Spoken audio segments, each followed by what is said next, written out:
Trump administration defended its sweeping global tariffs against a highly skeptical Supreme Court today. Fox 5's chief legal correspondent Katie Barlow was in the courtroom.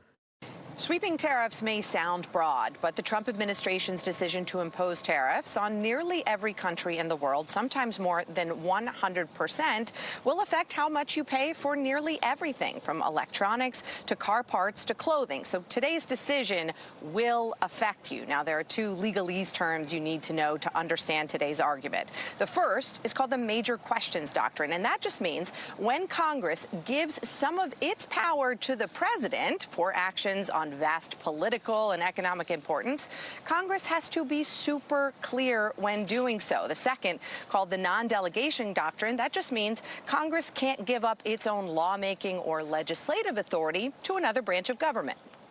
Some time ago, you dismissed the applicability of the Major Questions Doctrine, and I want you to explain that a little bit more. I mean, it seems that it might be directly applicable.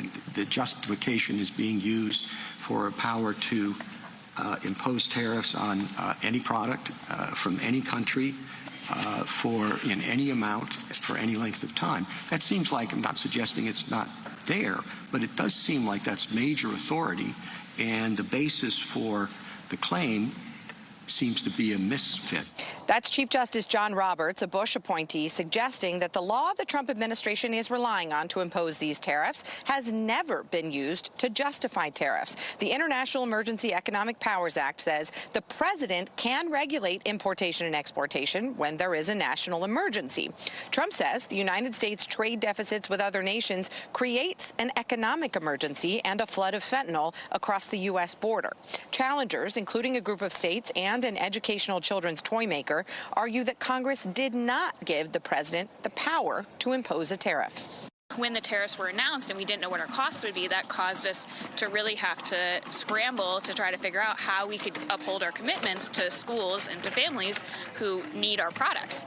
You know, people use our products for kids with their hands-on learning needs. So oftentimes they're going to be used by kids that may have intellectual or developmental disabilities. They're very specialized products. Justice Brett Kavanaugh, former White House staffer for George W. Bush, seems skeptical of limiting a president's ability to impose a tariff when he may find it necessary in certain emergency situations. We'll likely get a decision by the end of June, but it may come sooner because the court has fast-tracked this case.